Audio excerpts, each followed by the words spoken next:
रजनी, क्या बात है? आजकल तुम कुछ बदली बदली सी लग रही हो। पहले की तरह बात भी नहीं करती। मिलने की बात करो तो बहाने बनाती हो। फोन करो तो ठीक से बात भी नहीं करती। कहीं हमारे बीच कोई और तो नहीं आ गया? कमल ने अपनी प्रेमिका रजनी से शिकायती लहजे में कहा। तो रजनी ने जवाब दिया, नहीं, ऐसी कोई बात नहीं है। मेरे जीवन में तुम्हारे अलावा कोई और आ भी नहीं सकता। रजनी और कमल लखनऊ जिले के थाना निगोहा क्षेत्र के गांव अहिनवार के रहने वाले थे। दोनों का काफी दिनों से प्रेम संबंध चल रहा था। रजनी, फिर भी मुझे लग रहा है कि तुम मुझसे कुछ छिपा रही हो। देखो, तुम्हें किसी से भी डरने की जरूरत नहीं है। कोई बात हो तो मुझे बताओ।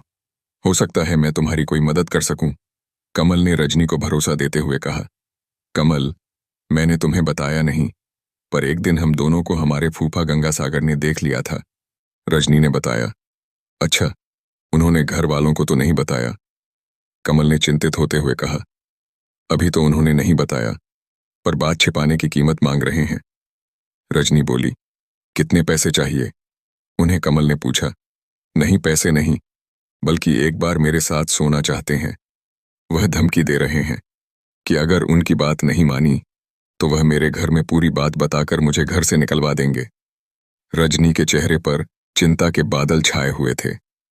तुम चिंता मत करो, बस एक बार तुम मुझसे मिलवा दो। हम उसकी ऐसी हालत कर देंगे कि वह बताने लायक ही नहीं रहेगा। वह तुम्हारा सगा रिश्तेदार है। तो ये बात कहते उसे शर्म नहीं आई। रजनी को चिंता में देख कमल गुस्से से भर गया। अरे नहीं, मारना नहीं है। ऐसा करने पर तो हम ही फंस जाएंगे। जो बात हम छिपाना चाह रहे हैं वही फैल जाएगी। रजनी ने कमल को समझाते हुए कहा। पर जो बात मैं तुमसे नहीं कह पाया, वह उसने तुमसे कैसे कह दी? उसे कुछ तो शर्म आनी चाहिए थी। आखिर वह तुम्हारे सगे फूफा हैं। कमल ने कहा। तुम्हारी बात सही है। मैं उनकी बेटी की तरह हूं। वह शादीशुदा और बाल बच्चेदार हैं। फिर भी वह मेरी मजबूरी का फायदा उठाना चाहते हैं। रजनी बोली। तुम चिंता मत करो। अगर वह फिर कोई बात करे तो बताना, हम उसे ठिकाने लगा देंगे। कमल गुस्से में बोला। इसके बाद रजनी अपने घर आ गई, पर रजनी को इस बात की चिंता होने लगी थी। ब्लैकमेलिंग में अवांछित मांग। कल से 38 साल के गंगासागर यादव का अपना भरा पूरा परिवार था। वह लखनऊ जिले के ही सरोजनी नगर थाने के गांव रहीमाबाद में रहता था। वह ठेकेदारी करता था। रजनी उसकी पत्नी रेखा के भाई की बेटी थी। उससे उम्र में 15 साल छोटी। रजनी को एक दिन गंगासागर ने कमल के साथ घूमते देख लिया था। कमल के साथ ही वह मोटरसाइकिल से अपने घर आई थी।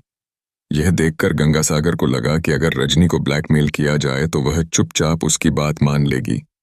चूंकि वह खुद ही ऐसी है, इसलिए यह बात किसी से बताएगी भी नहीं। गंगासागर ने जब यह बात रजनी से कही तो वह सन्न रह गई। वही गए, कुछ नहीं बोली। गंगासागर ने रजनी से एक दिन फिर कहा। रजनी, तुम्हें मैं सोचने का मौका दे रहा हूं। अगर तुमने मेरी बात नहीं मानी तो घर में तुम्हारा भंडा फोड़ कर दूंगा। तुम तो जानती ही हो कि तुम्हारे माँ बाप कितने गुस्से वाले हैं। मैं उनसे ये बात कहूंगा तो मेरी बात पर उन्हें पक्का यकीन हो जाएगा और बिना कुछ सोचे समझे ही वे तुम्हें घर से निकाल देंगे।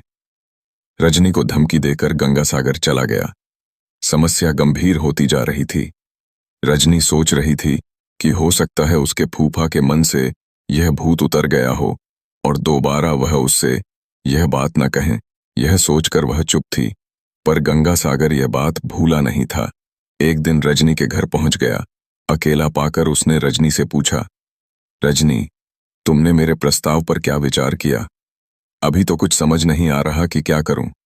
देखिए फूफा जी, आप मुझसे बहुत बड़े हैं। मैं आपके बच्चे की तरह हूं। मुझ पर दया कीजिए। रजनी ने गंगासागर को समझाने की कोशिश की। इसमें बड़े छोटे जैसी कोई बात नहीं है। मैं अपनी बात पर अडिग हूं। इतना समझ लो कि मेरी बात नहीं मानी तो भंडा फोड़ दूंगा। इसे कोरी धमकी मत समझना। आखिरी बार समझा रहा हूं। गंगासागर की बात सुनकर रजनी कुछ नहीं बोली। उसे यकीन हो गया था कि वह मानने वाला नहीं है। रजनी ने यह बात कमल को बताई। कमल ने कहा, ठीक है, किसी दिन उसे बुला लो। इसके बाद रजनी और कमल ने एक योजना बना ली कि अगर वह अब भी नहीं माना तो उसे सबक सिखा देंगे। दूसरी ओर गंगा सागर पर तो किशोर रजनी से संबंध बनाने का भूत सवार था। वह होते ही उसका फोन आ गया। फूफा का फोन देखते ही रजनी समझ गई कि अब वह मानेगा नहीं। कमल की योजना पर काम करने की सोचकर उसने फोन रिसीव करते हुए कहा, फूफा जी, आप कल रात आइए। आप जैसा कहेंगे मैं करने को तैयार हूं। रजनी इतनी जल्दी मान जाएगी? गंगा सागर को यह उम्मीद नहीं थी। अगले दिन शाम को उसने रजनी को फोन कर पूछा कि वह कहाँ मिलेगी। रजनी ने उसे मिलने की जगह बता दी, अपने आप बुलाई। मौत 18 जुलाई 2018 को रात गंगा सागर ने 8 बजे अपनी पत्नी को बताया कि पिपरसंड गांव में दोस्त के घर बर्थडे पार्टी है। अपने साथी ठेकेदार विपिन के साथ वह वहीं जा रहा है। गंगा सागर रात 11 बजे तक भी घर नहीं लौटा तो पत्नी रेखा ने उसे फोन किया, लेकिन उसका फोन बंद था। रेखा ने सोचा कि हो सकता है ज्यादा रात होने की वजह से वह वहीं रुक गए होंगे, सुबह आ जाएंगे। अगली सुबह किसी ने फोन करके रेखा को बताया कि गंगा सागर का शव हरिहरपुर पटसा गांव के पास फार्म हाउस के नजदीक पड़ा है। यह खबर मिलते ही वह मोहल्ले के लोगों के साथ वहां पहुंची तो वहां उसके पति की चाकू से गुदी लाश पड़ी थी। सूचना मिलने पर पुलिस भी वहां पहुंच गई। पुलिस ने जरूरी कार्रवाई करके लाश पोस्टमार्टम के लिए भेज दी और गंगा सागर के पिता श्री कृष्ण यादव की तहरीर पर अज्ञात लोगों के खिलाफ मुकदमा दर्ज कर लिया।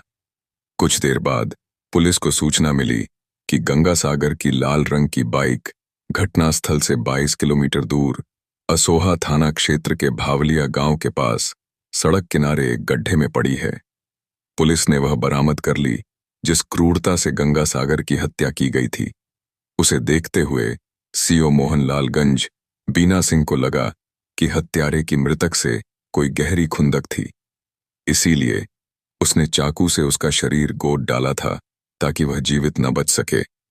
पुलिस ने मृतक के मोबाइल की कॉल डिटेल्स निकलवाकर उसका अध्ययन किया।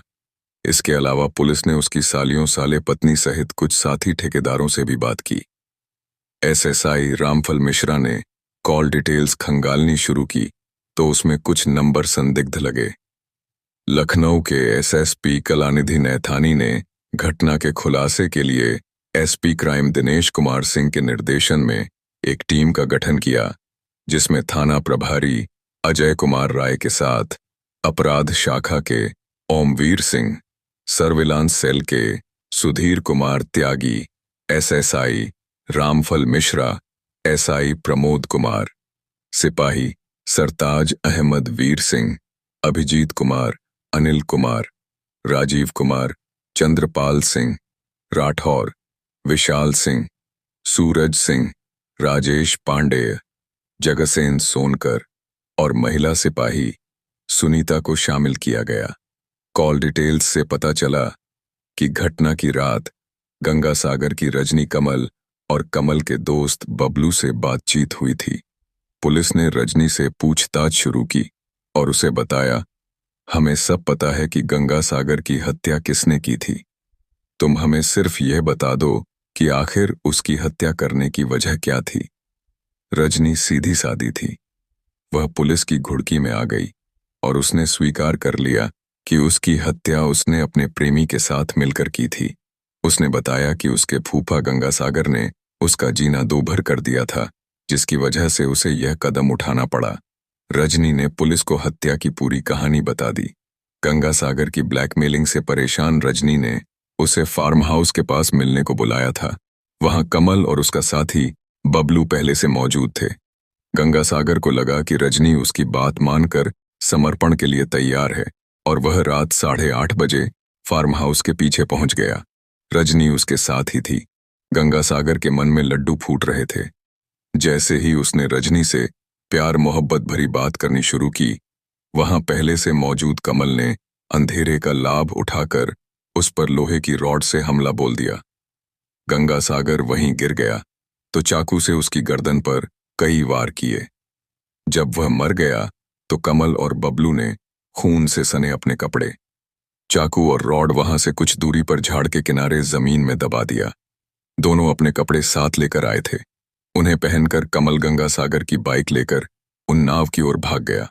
बबलू रजनी को अपनी बाइक पर बैठाकर गांव ले आया और उसे उसके घर छोड़ दिया।